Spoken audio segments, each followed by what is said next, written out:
Okay, if you're a founder, you know this feeling. You're stuck. And it's not because you're out of ideas. Far from it.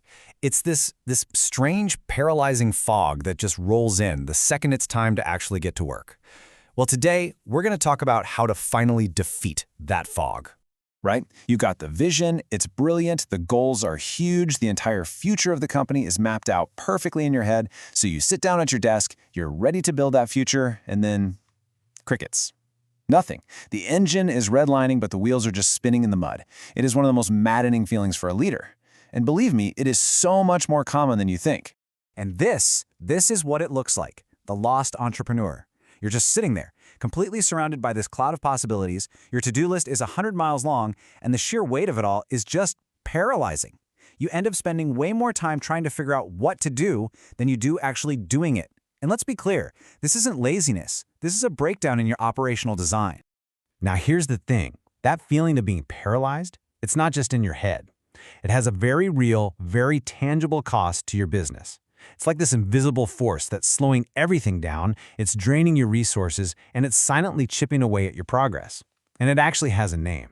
It's called the fog tax, and it's the price you pay for every single moment of indecision.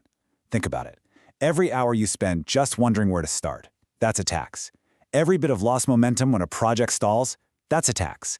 And maybe worst of all, every little piece of your own confidence that erodes when you feel unproductive, that is the heaviest tax of all. It's draining your most valuable assets without you even realizing it. So this brings us to a really important question. What if the problem isn't you? What if this isn't some personal flaw or a sign you don't have what it takes? What if it's just a flaw in your operational architecture? A failure in the system that's supposed to turn those big ideas into small, manageable actions? Let's look at it this way. Over on the left, you've got the fog. That's inspiration-driven action. It's totally emotional, it's unpredictable, and it basically relies on you waiting around for clarity to strike like lightning. This is exactly where you pay the fog tax. But over on the right, you've got the solution, system-driven action. This is reliable, it's mechanical, and it doesn't wait around for clarity, it actually creates it. So how do we build a system like that? Well, the answer is surprisingly simple. It's not about more brainstorming or another weekend spent thinking bigger. The solution is to actually stop thinking so much and start doing. You just need a simple mechanical lever that you can pull every single time you feel that fog rolling in. And here it is. This is the lever. It's called the Next Step Protocol, and its power is in just how radically simple it is. Step 1, select one project. That's it, just one. Forget everything else for a second. This focus alone is a huge step. Then, step 2, define the single, very next physical action you need to take. Not the whole 10-step plan, just the immediate next move. That's the mechanism. It forces momentum and it cuts right through the fog. I know what you might be thinking. That sounds way too simple. But let me tell you a quick story. A client of mine was completely trapped in this exact cycle.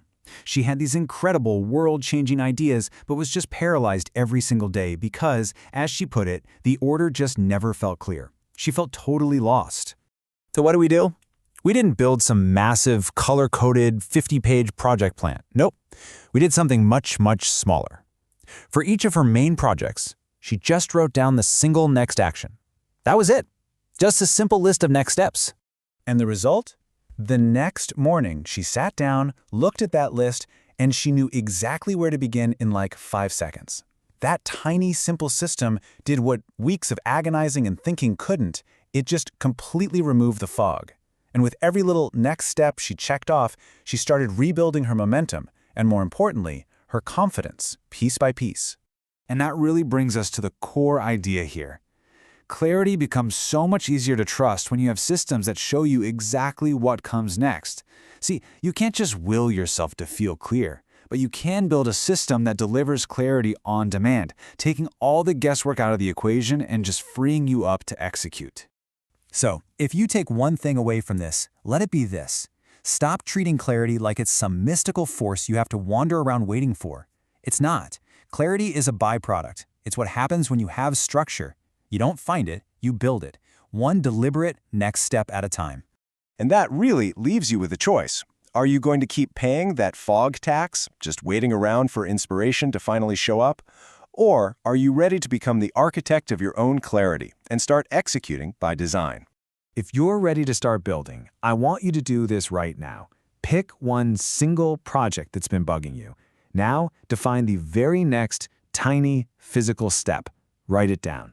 That's it. That's your first move. And look, when you want some support designing these simple but powerful workflows that make clarity a daily habit, that's what we do at 365 Freedom.